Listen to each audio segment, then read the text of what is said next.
참 좋죠. 네, 이 감사 찬양 메들리로 우리가 이렇게 듣고 있었지만 같이 찬양하는 마음으로 그리고 들썩들썩 하셨을 것 같습니다. 이 노래들을 지금 들으시면서 연주를 들으시면서 만약 여기 계신 분들 중에 지금 저 화면에 텍스트로 이렇게 딱딱딱 찍혔던 그 고백들이 정말 내 삶에서 나 저렇게 진심으로 이 순간에 내가 저 찬양에 맞춰서 내 진심으로 고백할 수 있어요. 내가 그렇게 감사를 표현할 수 있어요 라고 하실 수 있는 분들이 여기 계시다면, 그러시겠지만 계시다면 그분들은 정말 행복한 분들이신 겁니다. 삶을 감사할 수 있다는 것, 그리고 하나님을 안다는 것, 그건 너무 행복한 일입니다. 이 감사의 찬양들이 우리를 이렇게 풍성하게 해주고 우리의 삶을 행복하게 해줍니다.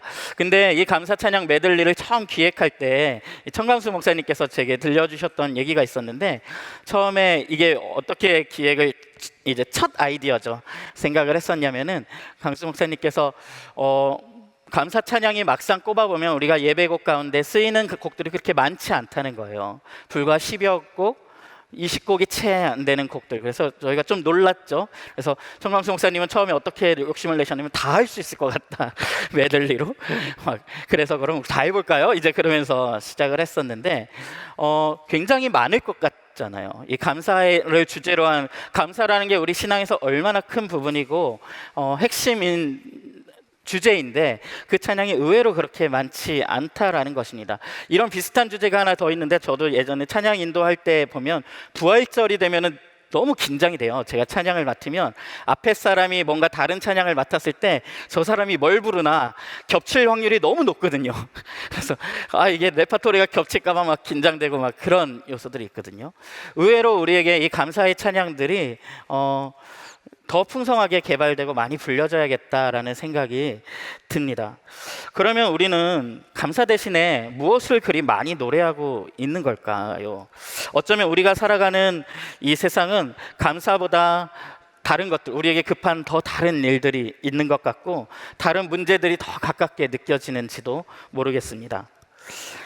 제 얘기를 잠깐 드리고 싶은데, 제가 목사 안수를 받은 게 2014년이었어요. 2014년에 목사 안수를 받았는데, 목사 안수를 앞두고 감사하게도 이제 교회에서 배려를 해주셔가지고 일주일 정도 이렇게 기도할 수 있는 시간을 주셨어요. 그러니까 출근 안 해도 되는 너무 좋은 시간이죠. 그래서 가평에 있는 필그림 하우스를 교회에서 예약까지 해주셔서, 딴 데는 가지 말라는 거죠. 예약까지 해주셔가지고 이제 거기 가서 이제 일주일간 이제 지낼 수 있는 시간이 있었는데, 거기서 이제 지나온 삶도 돌아보고 앞으로 이제 목사로서 살아간다는 것이 무엇인지 하나님 앞에서 진실하게 내가 그 길을 갈 수 있는지 묻기도 하고, 이제 뭐 그런 시간을 가지기 위해서 이제 갔었고, 또 목사 안수를 앞둔 목회자들에게 사람들이 되게 많이 선물해 주는 책이 있어요. 그 책 제목이 뭐냐면 자네 정말 그 길을 가려나 라는 책. 꼭 이때 그 책을 주세요. 그래서 받았으니까 그것도 챙겨가고, 네, 그래서 어떤 마음으로 가는지 알겠죠. 그런 책을 들고 가는 그 심정. 그러면서 이제 그 책 제목만큼이나 이제 큰 부담을 갖고 갔지만 그래도 너무 감사함이 큰 시간이었습니다. 나를 어쨌든 목회자로 불러주신 하나님이라는 그 감격과 감사를 가지고 가서 그거를 하나님 앞에서 잘 누리기 위해 방문했던 시간이었는데, 제 안수식으로 예정되었던 날짜가 4월 22일이었어요. 2014년 4월 22일이었는데 기도하러 그래서 들어갔던 시간이 4월 14일이었습니다. 그래서 14일, 15일 그렇게 하나님과 잘 누리고 좋은 시간을 보내고 있었는데 4월 16일 우리가 모두가 다 아는 그 사건, 2014년 4월 16일에 우리를 다 같이 울게 만들었던 그 사건이 일어났습니다. 세월호가 그때 사고가 있었던 거죠. 처음엔 거기 있으니까 뉴스를 많이 보고 있던 것도 아니고 그냥 이렇게 띄엄띄엄 보면서 별로 대수롭지 않은 그냥 흔한 사고 소식인 줄 알았습니다. 그리고 한 배가 조난되었고 곧 구출될 줄 알았습니다. 근데 그 사건은 시시각각 다른 양상으로 변해갔고 점점 감당할 수 없는 비극으로 커져갔습니다. 승객을 두고 먼저 도망쳐버린 선장 하나님의 소식이 먼저 이렇게 화제가 되면서 저 역시도 이제 교회라는 배에 어떤 리더로서 앞으로 섬겨야 되는 그 자리의 무게감이 더 무겁게 이렇게 저를 좀 짓누르고 마음도 아프고 그랬던 것 같습니다. 그리고 큰 슬픔을 당한 유가족들이 보이기 시작했는데 무슨 말로 위로할 수 있을지 전혀 떠올릴 수가 없어서 굉장히 무기력감을 느끼고 있던 시간이었습니다.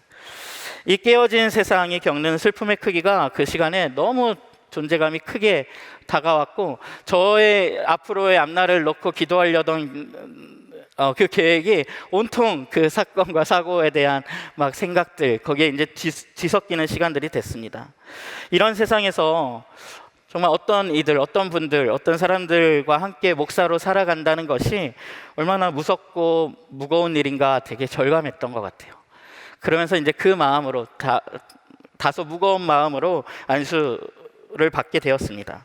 그래서 인생에 저는 제 안수를 받는 그 시간을 제 인생에서 가장 기쁘고 감사한 날 중 하나일 거라고 생각을 했었는데, 물론 감사했지만 이 깨어진 세상의 존재감을 너무 무겁고 확실하게 느끼는 시간이기도 했습니다. 이처럼 우리의 현실은 언제나 비극이 감사를 압도하는 것 같은, 슬픔이 우리의 감사에 언제나 뒤섞여 있는 것 같은 순간들을 살아가고 그런 모양의 깨어진 세상입니다. 감사의 찬양보다는 아픔을 호소하는 노래가 더 진하게 들려오고 더 가깝게 느껴집니다. 여러분이 사는 오늘이라는 세상의 모습, 그동안 또 걸어오신 세상의 모습은 어떠십니까?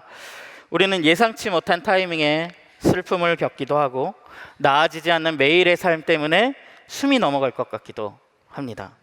일어나지도 않은 일들까지도 우리를 짓누르죠. 걱정과 염려라는 이름으로 그런 일들까지 우리를 압박합니다. 그래서 상식적으로는 감사하며 사세요라는 말이 그렇게 쉽게 말할 수 없는, 정말 우리들의 그것이 우리가 살아가는 세상의 실제 모습입니다. 우리는 이런 현실 속에서 무엇을 감사할 수 있습니까? 그리고 언제 감사할 수 있습니까? 그것이 우리가 오늘 던져볼 질문입니다. 사실 우리는 이에 대한 성경 속 대답을 이미 들어보았습니다. 바로 그 무엇을 감사할 것인가, 언제 감사할 것인가에 대한 결론을 그냥 지금 바로 한번 내보죠. 먼저 구약에서 하박국이라는 선지자의 고백을 우리 한번 같이 읽어보길 원합니다. 하박국 3장 17절과 18절을 함께 읽어보겠습니다. 시작. 무화과 나무에 과일이 없고 포도나무에 열매가 없을지라도, 올리브 나무에서 딸 것이 없고 밭에서 거두어 드릴 것이 없을지라도, 우리의 양이 없고 외양간에 소가 없을지라도 나는 주님 안에서 즐거워하련다. 나를 구원하신 하나님 앞에서 기뻐하련다. 자, 내용이 보이시나요? 하박국 선지자라는 선지자의 고백인데요, 너무 멋진 고백이 여기 담겨져 있죠. 무화과 나무에 과일이 없고 포도나무인데 포도 열매가 없어요. 이 지역에서는 올리브가 정말 중요한 식량이거든요. 그런 식재료인데 여기 올리브에 딸 것도 없고 심지어 밭에 나가서도 거두어 들일 것이 없는, 양도 소도 없는, 한마디로 먹을 것, 살아갈 방법, 살아갈 방도가 전혀 없는 그때에도 뭐라고 고백하고 있어요? 나는 주님 안에서 즐거워하련다. 나를 구원하신 하나님 앞에서 기뻐하련다. 뭐가 감사하다고요? 보이시나요? 포도 열매가 있어서, 올리브가 있어서, 밭에 먹을 것이 있어서 감사한 것이 아니라 그것이 없을 때라도 감사하다고 되어 있습니다. 아까 이 구절을 노래한 메들리를 우리가 들었죠. 그 노래의 가사처럼 난 여호와로 즐거워하리, 난 여호와로 즐거워하리, 난 구원의 하나님을 인해 기뻐하리라 라고 그가 고백하고 있습니다. 어릴 적에 이 노래를 참 많이 불렀거든요. 제가 좋아하는 노래 중에 하나였어요. 멜로디도 신나고 가사도 재밌잖아요. 이렇게 막 뭐 여러 가지 막 과일 열매 이름도 나오고 막 양과 소도 나오고 막 그러니까 재밌어서 참 좋아했던 노래인데, 이 노래를 부르면서 어린 마음에도 항상 내적 갈등이 있었습니다. 내가 정말 이 노래를 고백할 수 있나? 혹시 저하고 비슷한 고민을 이 노래를 하면서 해보신 분들이 있을까요? 제가 이 고백을, 하박국의 고백을 멋있지 않나요? 라고 고백했지만 남 얘기니까 멋있죠. 이게 정말 우리의 노래가 됐을 때, 우리의 고백이 됐을 때도 정말 이것을 고백할 수 있을까? 도대체 하박국이란 사람은 어떤 경험을 가졌기에, 어떤 신앙을 가졌기에 이런 놀라운 고백이 가능했던 걸까요? 이번에는 감사에 대한 신약의 중요한 본문 하나를 읽어보겠습니다. 데살로니가전서 5장 18절 먼저 세 번역으로 한번 읽어보겠습니다. 함께 읽을까요? 모든 일에 감사하십시오. 이것이 그리스도 예수 안에서 여러분에게 바라시는 하나님의 뜻입니다. 네, 우리 더 익숙한 한번 개역개정을 한번 읽어볼까요? 시작. 범사에 감사하라. 이것이 그리스도 예수 안에서 너희를 향하신 하나님의 뜻이니라. 아멘. 너무 유명한 이 구절, 교회에 다니지 않는 사람들도 심지어 한 번씩은 들어보는 구절이 이 구절인데요. 범사에 감사하라. 여기서 범사라는 것은 모든 일, 그리고 모든 상황 속에서라고 번역할 수 있는 구절입니다. 언제 감사한다고요? 모든 상황 속에서. 누군가 저에게 질문을 하신다면 감사는 도대체 언제 할 수 있는 건가요? 언제 해야 하는 건가요? 라고 묻는다면 여기 보시면 성경이 말하는 답은 너무 명백합니다. 모든 상황 속에서 언제나 모든 일에 대해서 우린 감사해야 합니다. 이것이 예수 안에서 우리에게 바라시는 하나님의 뜻이라고 말을 하고 있습니다. 여러분, 이 구절에 대해 어떻게 생각하십니까? 항상 감사할 수 있습니까? 그래서 어떤 이들은 이것이 바울 특유의 과장법이라고 얘기합니다. 감사를 강조하기 위해서 바울이 오버했다. 그만큼이나 열심히 감사를 하라는 것이다. 힘든 일이 있을 때 긍정적인 면 보려고 애쓰고 감사할 거리를 열심히 찾으라는 명령이다 라고 말하기도 합니다. 여러분의 의견은 어떠신가요? 모든 일에 감사하라는 이 명령이 실천 가능한 명령입니까? 아니면 그 누군가의 말처럼 조금은 과장된 그냥 감사의 중요성을 이야기하기 위해 이만큼 나타내고 있는 그냥 표현입니까? 그래서 우리는 이 감사가 정말 가능한가? 이 답들에 대해서 다시 질문을 던질 수밖에 없습니다. 우리 현실을 보면 정말 그 질문이 나올 수밖에 없습니다. 사역을 저도 하다 보면 다양한 세대들을 만나게 됩니다. 그때마다 어떤 개인의 문제들이 이게 그 한 사람을 만나서 그 문제를 가지고 왔지만 사실은 이 문제를 다른 분들을 만날 때도 거의 비슷한 문제들이 그 같은 비슷한 세대를 살아가는 사람들에게 계속 동일하게 나타나는, 그래서 그 무게와 그 어려움들을 공통적으로 겪으며, 그런 이 말은 무슨 말이냐면 여기 계신 분 중에 나만 힘든 게 아니라는 겁니다. 내 옆에 계신 그분도 나만큼 지금 그 무게를 지금 짊어지고 가고 있다는 것을 발견하게 됩니다. 20, 30대를 만나면 대부분 취업의 문제나 어떤 진로의 문제 때문에 굉장히 고민이 많고 무거운 짐을 지고 있고 열심히 노력도 하고 있고, 근데 원했던 일, 원했던 직장, 어떤 관심 있던 분야로부터 거절당하는 경험을 하는 시기가 또 이 시기이기도 합니다. 이상과 현실 사이에 타협을 배우는 시기이기도 합니다. 그래서 본래 꿈꾸던 일들을 포기해야 되는 아주 흔한 아픔이죠. 어렵게 들어간 직장에서 의미를 찾기 힘든, 원래 들어가자마자 이등병들이 그렇잖아요. 정말 의미 없어 보이는 잡다한 업무들을 계속 해야 되고, 이리 치이고 저리 치이고 도저히 동의할 수 없는 리더십 아래서 고통당하는 일이 이들이 겪는 대부분의 직장에서의 삶입니다. 이로 인해 정체성의 혼란을 겪기도 하고요, 어른의 눈으로 새롭게 보게 된 사회와 세상의 문제들, 그런 부조리함들을 그냥 이 세상은 온통 부조리한 것들로 보이는 때가 이때입니다. 그래서 세상이 그리 이상적 공간이 아니라는 절망과 충격이 이때 오고, 그리고 이 시기에 그런 낙심들을 겪기도 합니다. 30, 40대들은 어떤가요? 여전히 자신이 걸어가고 있는 길에 일에 의미를 찾지 못해서 혼란스럽기도 하고, 주어진 일이 분주하고 바빠서 쫓기는 삶을 살기도 합니다. 결혼한 분들은 가정을 지키는 일에 무게가 만만치가 않고, 싱글들은 또 홀로 살아가고 지탱하고 걸어가야 하는 그 삶의 두려움과 외로움을 만나기도 합니다. 미래에 대한 막막함을 여전히 품고 있고 경제적인 어려움을 참 많이 겪는 시기이기도 합니다. 40, 50대들은 어떤가요? 무거워진 사회적 책임을 감당해야 되고, 더 이상 이때부터는요 혼자 자기 삶의 무게만 감당하고 있질 않습니다.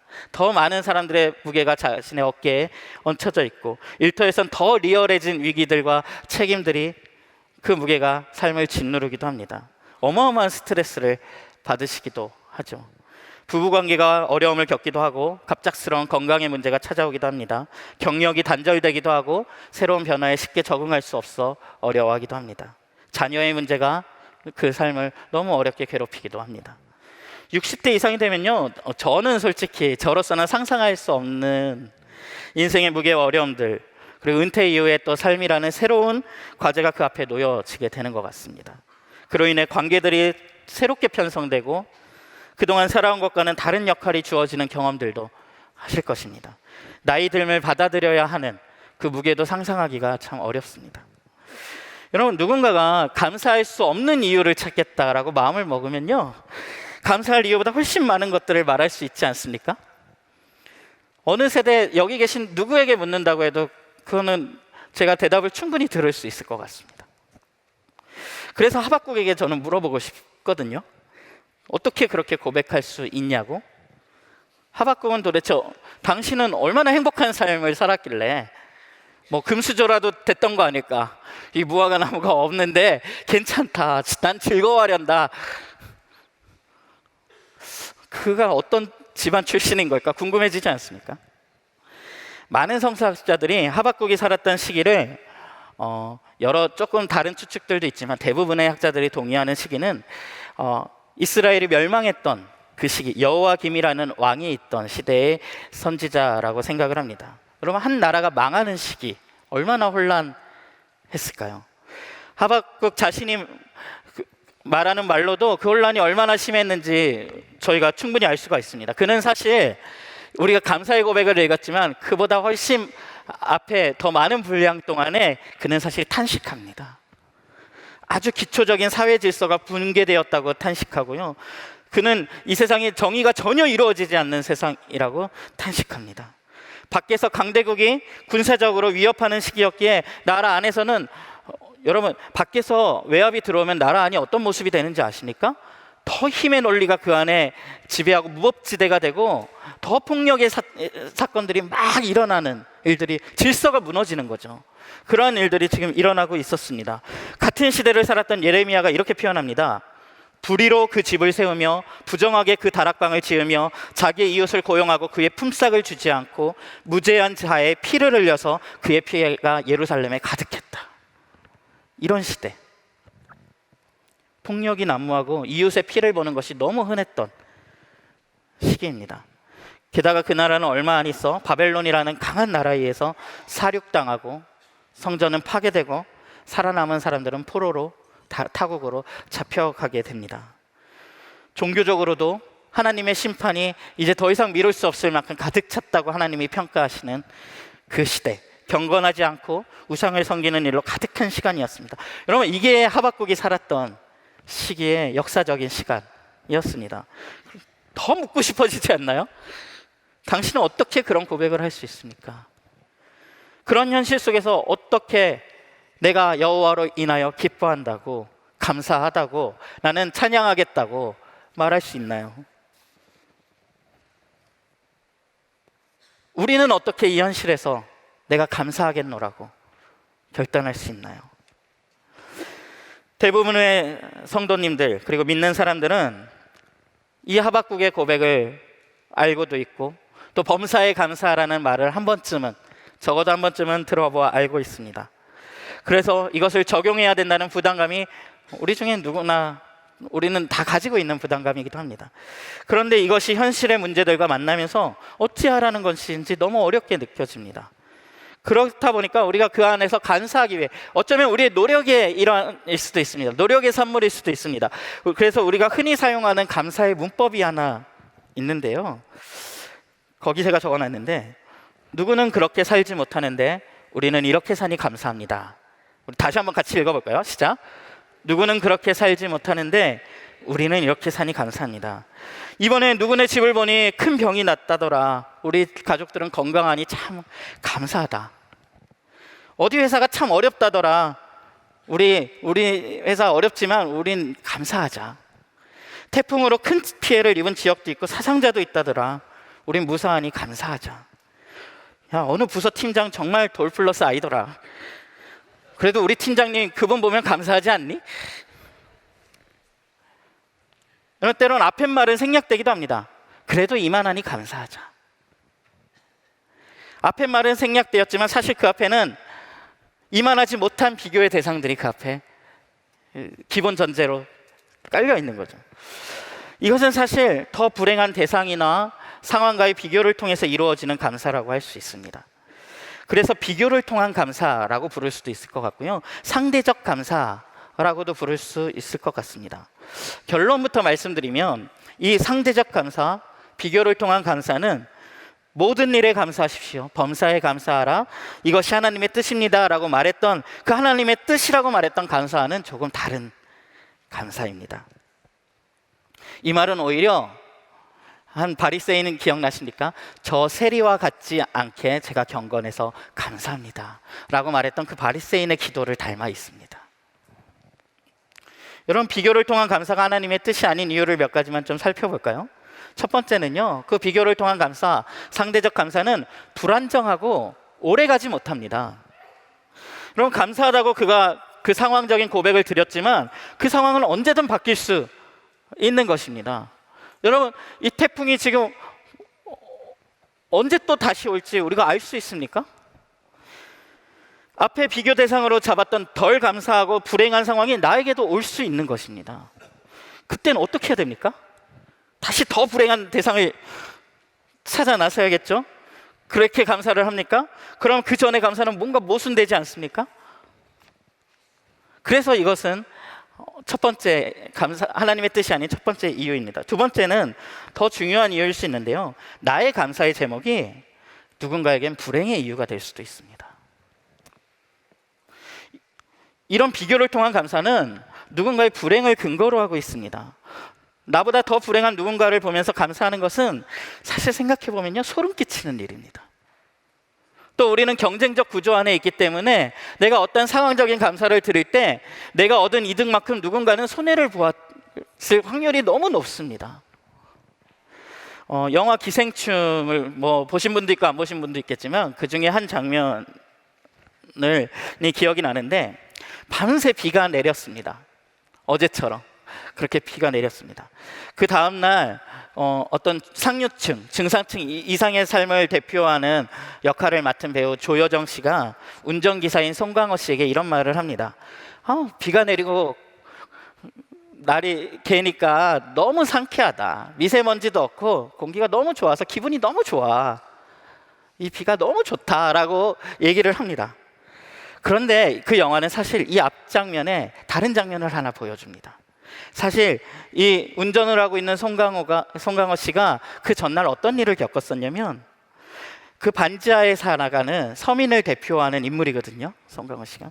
그 반지하에 살아가는 송강호 씨의 가족이 밤새 퍼부은 비로 인해서 온 집이 잠기고 온 동네가 잠겨서 밤새 잠도 잘 수 없었고 이제는 돌아가 쉴 곳도 잃어버린 그러한 처지로 출근을 안 할 수 없어서 그냥 냄새나고 젖은 양복이라도 주워 입고 나와서 지금 운전을 하고 있는데, 뒤에서 뭐라고 합니까?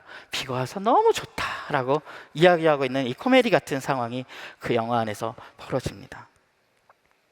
우리가 비교를 통한 감사를 우리의 감사의 주된 방법으로 삼고 있다면 우리의 감사는 어쩌면 누군가의, 우리의 눈에 보이지 않는 누군가의 불행에 그 감사가 기반하고 있는 것일 수도 있습니다. 세 번째로, 상대적 감사가 하나님의 뜻이 아닌 세 번째 이유는, 범사에 감사라는 말의 뜻은 우리가 그냥 흔히 생각하는 상식적인 감사를 훨씬 넘어서는 말이기 때문입니다. 그 말의 뜻이 상식적인 감사를 훨씬 넘어서는 말입니다. 사실 하박국의 감사도, 이 바울이 말한 감사도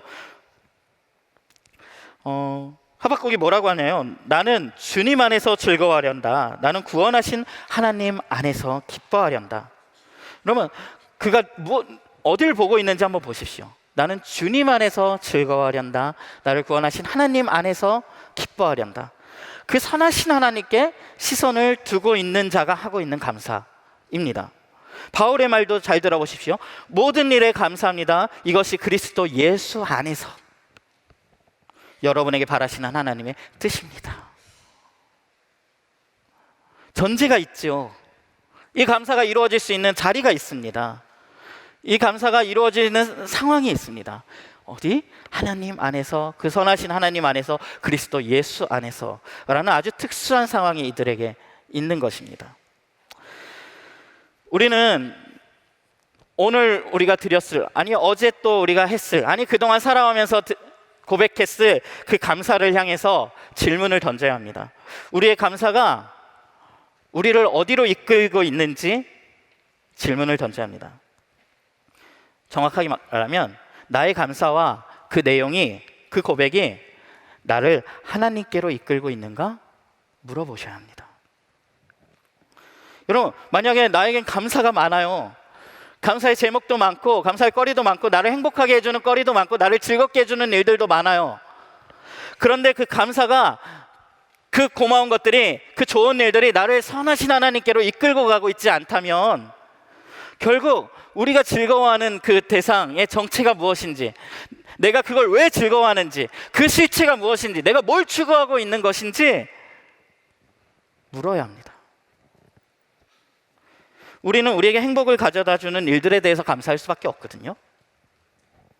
그런데 그 행복을 가져다주는 일들이 나를 하나님께로 이끄는 방향이 아니라면, 그 길이 아니라면 우리가 추구하고 있는 바를 점검해야만 합니다. 내가 생각하는 행복의 모습이 뭔가? 내가 알고 있는 행복해지는 방법은 누가 일러준 것이고 누가 결정한 것인가? 물어야 합니다. 참 감사란 것이 막연하잖아요. 어떤 때는 좋을 때 하는 건가? 힘들 때 하는 건가? 뭘 감사하라는 거지? 전 굉장히 옛날부터 힘들었던 시간 중에 하나가 추수감사절만 되면은 항상 감사 카드를 쓰래요. 아니면 감사 나무 잎사귀를 쓰래요. 그걸 나무에 붙이든지 이런 류의 활동을 했던 거. 그때마다 내용을 적는 것이 쉽지 않은데 주로 뭘 제가 고민했던지를 가만히 돌아보니까 이 고민을 했더라고요. 내가 올해 제일 이득 본 게 뭐지? 그렇지 않나요? 그걸 궁리해서 적었던 것 같아요. 근데 생각해보면 거기에 내가 올해 제일 이득 본 거를 거기다 적는 게 우리의 감사라면 하나님을 모르는 사람에게도 제일 좋았던 일을 적어봐 라고 하면은 비슷한 걸 적지 않을까요? 똑같은 걸 거기 적을 것 같습니다. 그렇다면 우리가 올바르게 올려드려야 할 감사의 방법, 낯설지만 올바른 감사의 문법은 무엇일까요? 그 원리를 한번 같이 따라가 보면서 우리가 한번 이 문법을 완성해 보겠습니다. 첫 번째 원리는요, 우리의 감사는 현실의 발을 디뎌야 합니다. 현실의 발을 디뎌야 합니다. 우리가 고백하려는, 우리가 가지려는 그 감사는요, 삶의 좋은 면만을 보라는 이야기가 아닙니다. 범사에 감사라는 것은 네가 어떻게든 최선을 다해서 삶의 부정적인 면을 보지 말고 긍정적인 면을 봐라는 얘기가 아닙니다. 삶을 긍정적으로 대하라는 것이 아니라 또 이 상황을 합리화하라는 것도 아닙니다. 역시 삶은 해석이지 하면서 그 불행한 삶을 그냥 안 좋다 정신승리하라는 얘기가 아닙니다. 하박국이라는 선지자는 그 현실로부터 전혀 눈을 돌린 사람이 아니었습니다. 그는 이해가 가지 않는 현실에 대해서 수많은 질문들과 고발들로 하나님께 나아갔습니다. 한두 구절만 같이 읽어볼까요? 거기 하박국 1장 2절 3절 먼저 한번 읽어보겠습니다. 시작. 살려달라고 부르짖어도 듣지 않으시고 폭력이다 하고 외쳐도 구해주지 않으시니 주님 언제까지 그러실 것입니까? 어찌하여 나로 불의를 보게 하십니까? 어찌하여 악을 그대로 보기만 하십니까? 약탈과 폭력이 제 앞에 벌어지고 다툼과 시비가 그칠 사이가 없습니다. 한 절 더 읽어보겠습니다. 13절. 주님께서는 눈이 맑으심으로 악을 보시지 참지 못하시며 패역을 보고 그냥 계시지 못하시는 분입니다. 그런데 어찌하여 배신자들을 보고만 계십니까? 악한 민족이 착한 백성을 삼키어도 조용히만 계십니까? 여러분, 이렇게 기도해도 돼요? 외쳐도 구해주지 않으시니 부르짖어도 듣지 않으시니 주님 언제까지 그러실 겁니까? 이렇게 기도해도 되는 겁니까? 하나님을 띄워드리는 것처럼 주님은 눈이 맑으시고 악을 보시고 참지 못하시고, 근데 결국 결론 보니까 왜 보고만 계십니까? 왜 조용히만 계십니까? 여러분, 하박국 1장 2장을 보면 이거는 정말 저희가 한두 구절만 읽은 거고요. 하박국이 내내 이런 질문을 던지며 고통스러워합니다. 힘에 대해서 고발하고요, 정의가 무너짐에 대해서 고발하고요, 우상을 따라가는 자들을 왜 그냥 두시냐고 고발하고요, 부당한 이득을 취하고 이웃을 화나게 하는 자들을 하나님께 고발하고요, 하나님이 결정적으로 가장 많이 하는 건 하나님이 일하시는 방법에 대해서 의문을 던집니다. 하박국은 그 현실에 대해서 그냥 모른 척, 그냥 마치 혼자 하늘나라에 사는 것처럼 그렇게 살았던 사람이 아닙니다. 바울이 우리에게 범사에 감사하라고, 모든 일에, 모든 상황 속에서 감사하라고 말할 때는요, 우리가 서 있는 그 현실에 발을 딛고 그곳에서 하나님을 바라보며 감사를 드리라는 명령을 하고 있는 것입니다. 태풍 후에 비가 오니 공기가 맑아서 좋아가 아니라 태풍으로 수해를 당한, 어려움을 당한, 슬픔을 당한 이들을 직시하면서 지금 이 순간에도 우리와 함께 하시는 하나님을 우리가 믿습니다, 그렇게 드리는 고백이 바로 감사입니다. 여러분, 저도 가끔, 자주 짜증이 나요. 조금만 덜 가난하면 이런 문제들까지 고민하지 않아도 될 텐데, 이런 문제로 싸우지 않아도 될 텐데. 아내하고 같이 그런 얘기도 하거든요. 왜 하나님이 그거 조금을 더 해결 안 해주시지? 그런데 또 금세 깨달아요. 그래, 이 가난이 우리에게 준 것이 너무 또 많거든요. 불편했고 불편했지만 지금 제가 저일 수 있는 거는 그 하나님께서 저에게 주셨던 환경들, 별탈 없이 여기 있잖아요. 그렇게 지금 살아서 있다는 것도 사실이거든요.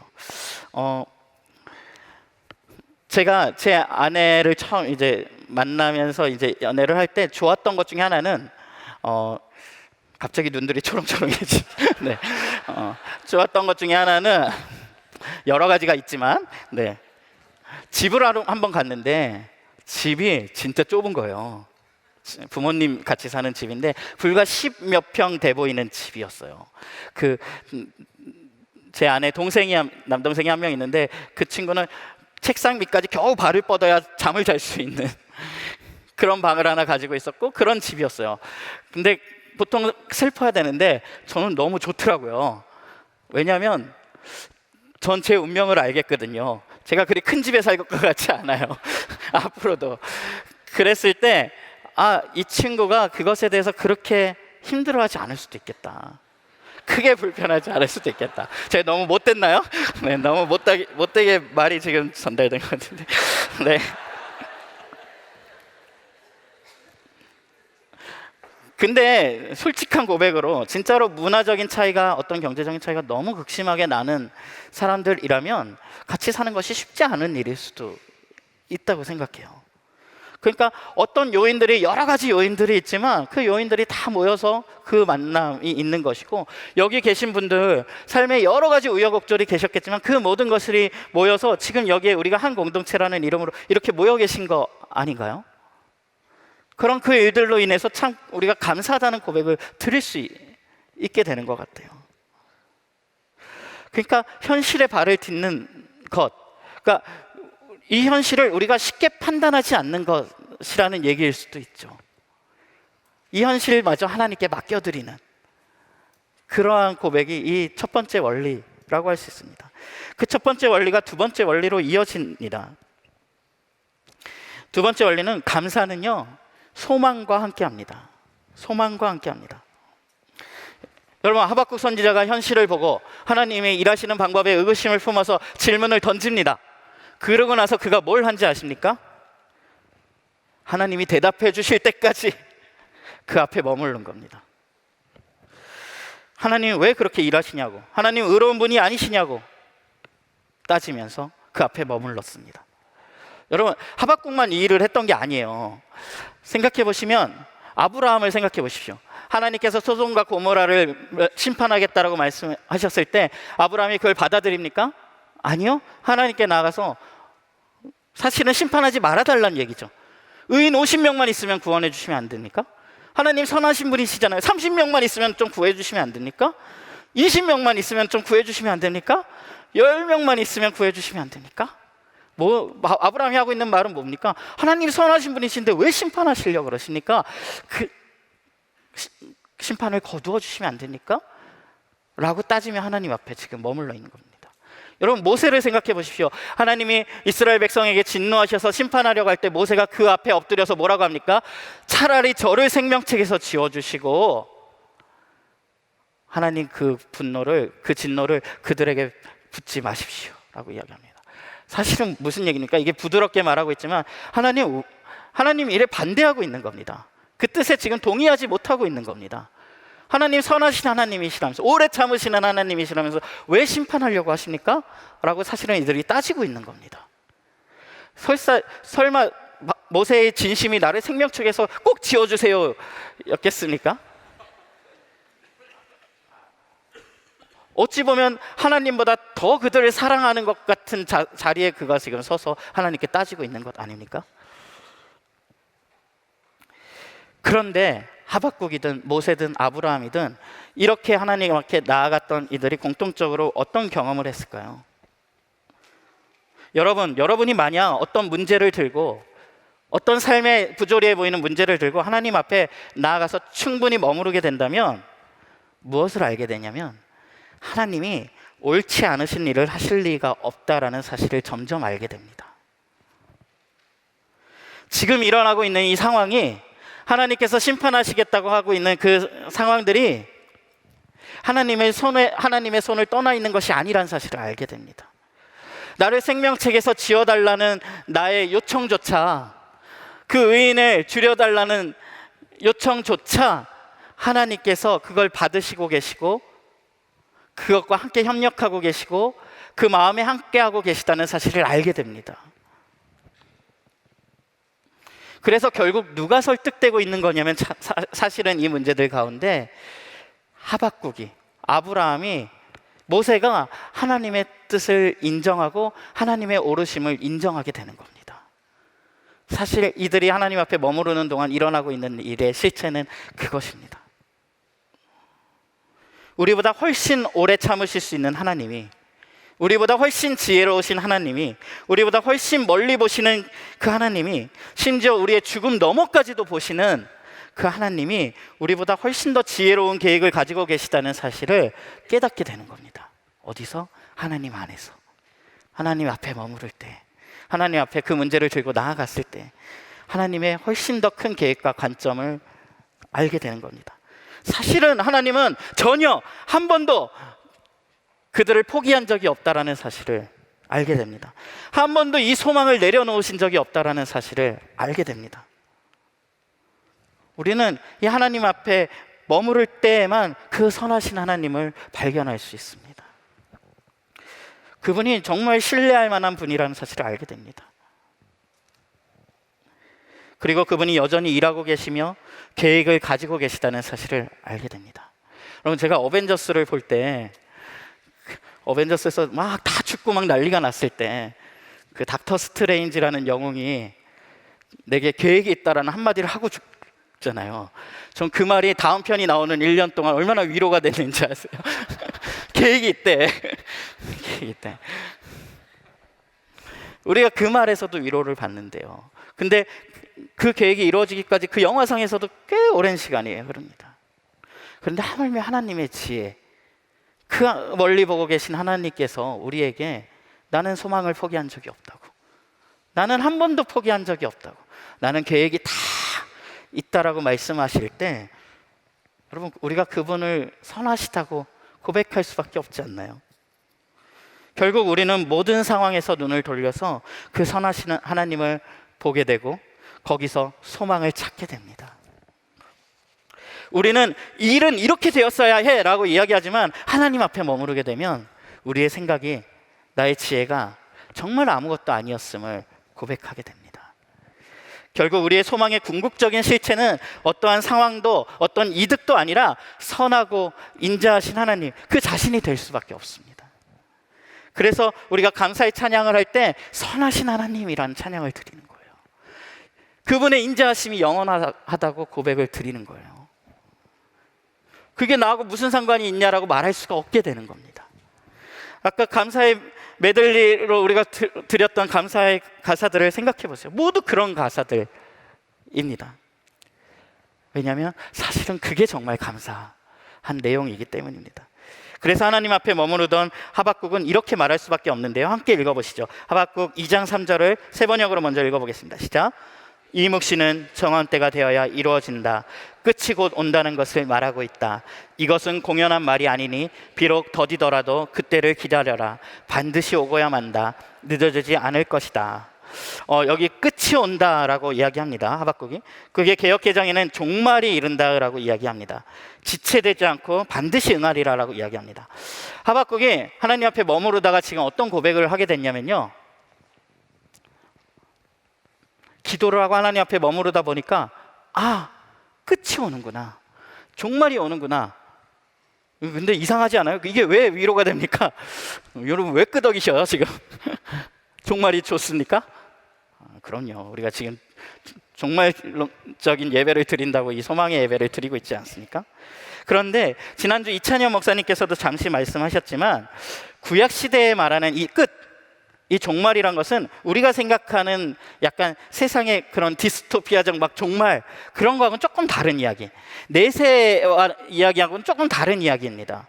뭐냐면 여기서 말하는 끝 종말은, 한번 따라해 볼까요? 하나님의 말씀이 이루어지는 시간, 그것을 이때 종말 끝이라고 표현을 했었습니다. 그러니까 무엇을 알게 된 겁니까? 하박국이 하나님의 뜻이 이루어지는 때가 오는군요, 속히 오는군요, 지체되지 않고 오는군요 라는 것을 깨닫게 된 겁니다. 하나님의 지혜와 능력과 계획에 따라 정확하게 그 일들이 이루어지는군요. 회복이 올 거고 하나님은 이들을 포기한 것이 아니라는 고백을 하게 되는 겁니다. 그러니까 소망을 이야기하고 있는 겁니다.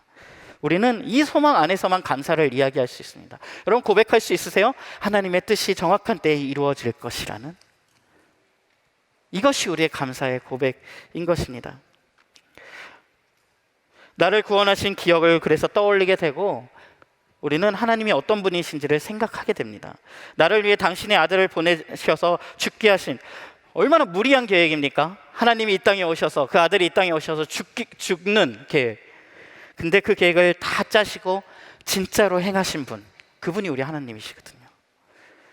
여러분, 그분이 나의 삶을 놓으실 리가 없다는, 우리 공동체를 포기하실 리가 없다는,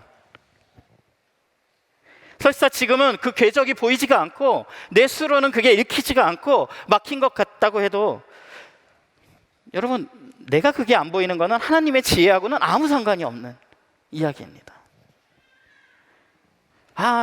저의 이 현실의 문제인식이 하나님의 지혜에는 아무런 영향을 끼치지 못하는군요 라는 것이 하박국에게서 마침내 흘러나온 고백인 것입니다. 그래서 우리가 고백해야 할 감사의 문법은 이러합니다.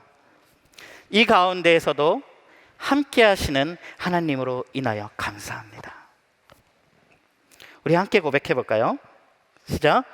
이 가운데서도 함께 하시는 하나님으로 인하여 감사합니다. 하박국의 고백, 나는 주님 안에서 즐거워하련다. 나를 구원하신 하나님 앞에서 기뻐하련다. 바울이 고백합니다. 그리스도 예수 안에서 범사에 감사하십시오. 하나님의 함께 하심을 바라본다는 것은, 하나님의 포기하지 않는 그 함께 하심을 바라본다는 것은, 여러분 내가 지금 있는 이 자리가 하나님의 섭리 안에 있다라는 고백이기도 합니다. 그렇지 않나요? 하나님이 나를 포기하지 않고 계시다면, 하나님이 나를 이끌기를 여전히 지금도 계속하고 계시다면, 내가 지금 서 있는 이 자리도 누가 주신 겁니까? 하나님이 주신 것일 수밖에 없는, 하나님의 섭리 안에 있다라고 고백할 수밖에 없는 결론에 이르게 됩니다. 그렇기 때문에 우리는 언제나 우리가 선 자리로서 지금 충분하고요, 그래서 그 자리에서 우리는 감사의 반응밖에 할 수가 없는 겁니다. 여러분 믿으십니까? 여러분이 계신 그 자리가 하나님의 섭리 안에 있다라는 것을, 하나님이 어떠한 큰 계획을 가지고 여러분을 이끌고 계시다는 것을. 우린 때로 감사라는 주제를 얘기할 때 어떤 손양원 목사님이 그 아들들이 다 죽은 것을 보면서 감사했던 몇 가지 기도 제목, 또 그 찬양, 날마다 숨쉬는 순간마다 내 앞에 어려운, 그 찬양, 그 아름다운 찬양을 그 찬양이 사실 굉장히 사연이 있는 찬양이거든요. 그 보트 사고가 나서 아버지를 잃었던 한 여성이 그 아버지의 죽음을 보면서 작사했던 노랫말이 그겁니다. 그 안에서도 내가 하나님을 봅니다라는. 보통은 감사라는 주제를 할 때 어려움 중에도 그러니 감사하십시오 라고 가르칩니다. 불가능한 일입니다. 우리는 어쩌면 불가능한 것을 가르칩니다. 사실 우리가 그 손양원 목사님이나 그런 그 찬양을 작사한 분을 보면서 진짜 가르쳐야 하는 것은, 진짜 물어야 하는 것은, 그들이 그런 감사를 우리가 똑같이 그렇게 감사해야 된다고 가르칠 것이 아니라 그들이 하나님과 어떤 관계를 맺고 있는가, 그들이 맺고 있는 하나님과의 관계가 도대체 무엇이었길래 그들의 그런 반응이 나왔던 걸까? 그들이 어째서 결국은 하나님의 뜻을 신뢰한다고, 그래서 심지어 감사하다고 고백할 수밖에 없었던 걸까? 거기에 주목을 해야 합니다. 표면적으로 그 감사를 따라하는 것이 아니라 그들이 진짜 하나님과 맺고 있던 그 관계가 뭐길래. 아까 감사는 그래서 삶을 긍정적으로 대하고 상황을 합리화하는 것이 아니라고 말씀드렸습니다. 그래서 감사는요, 그 함께 하시는 하나님의 현존을 의식하는 것입니다. 지금 이 순간에도 나와 함께 하시는 하나님을 의식하는 것, 그것이 바로 감사입니다. 여러분, 그렇게 되면 더 가지고 덜 가지고 다른 이가 더 가진 것, 그것이 나를 감사하지 못하게 되는 이유가 됩니까? 여러분, 소유에 더 이상 초점을 두지 마십시오. 하나님의 함께 하심에 집중하십시오.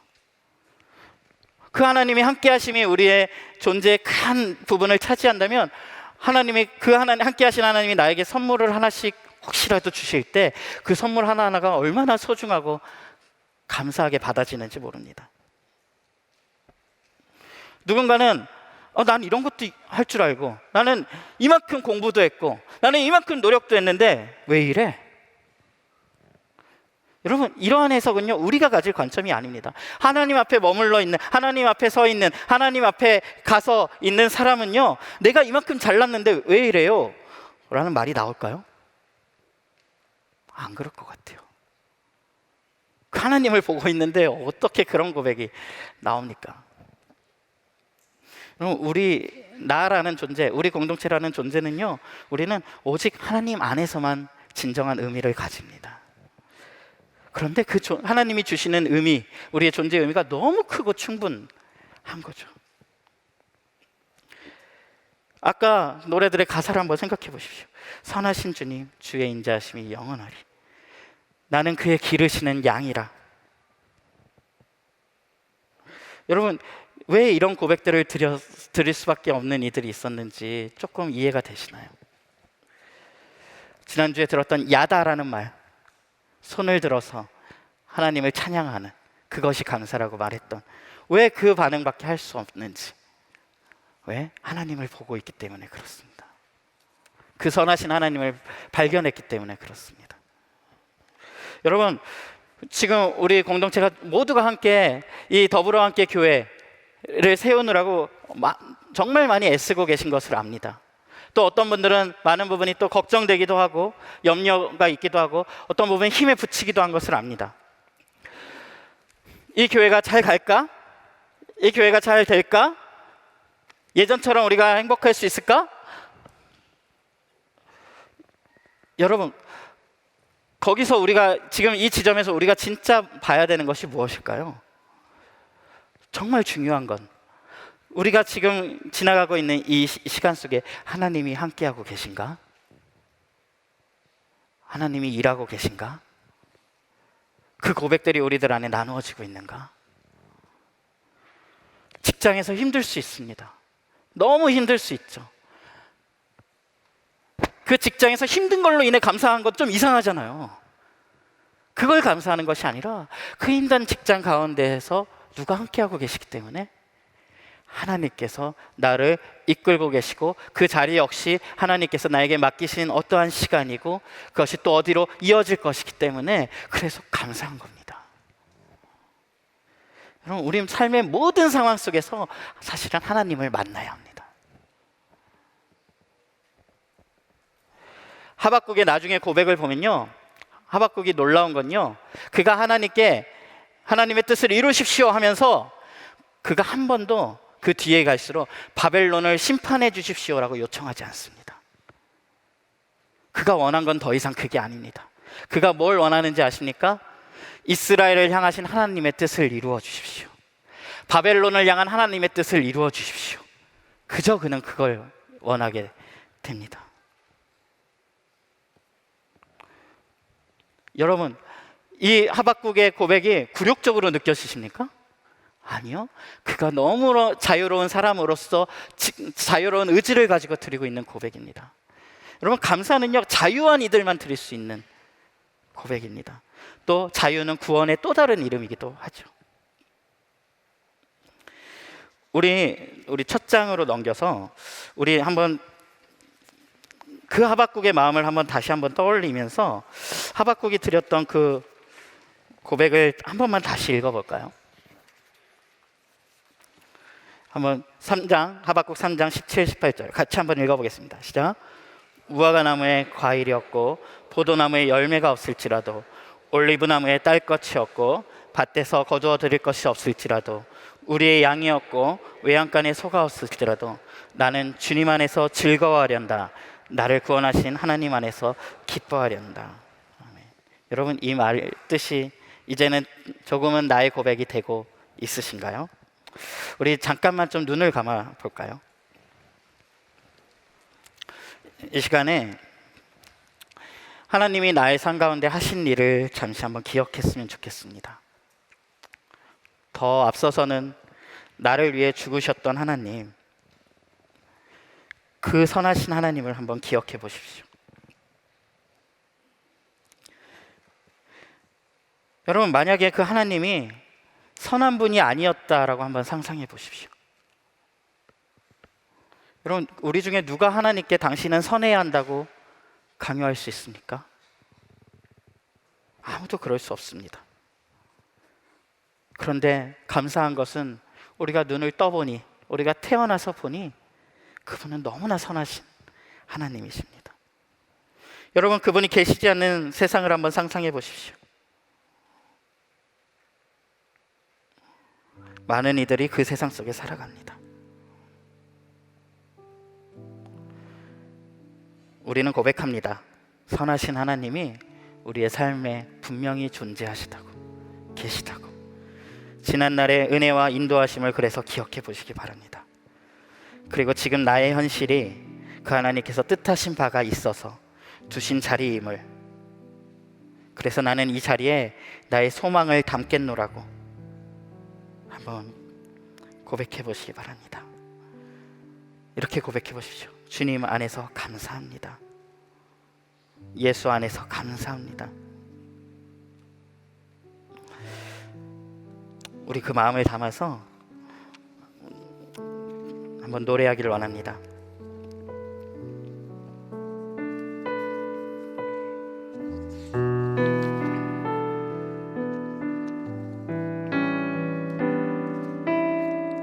감사해요. 감사해요.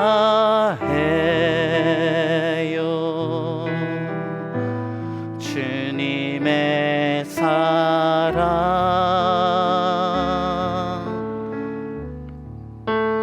감사해요.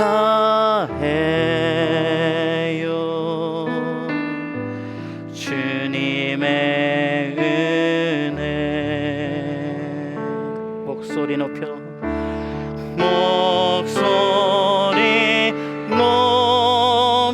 주님을 영원히 찬양해요. 나의 전부이신 나의 주님. 네, 우리 그 고백 그대로 우리 1분간 침묵하시겠습니다.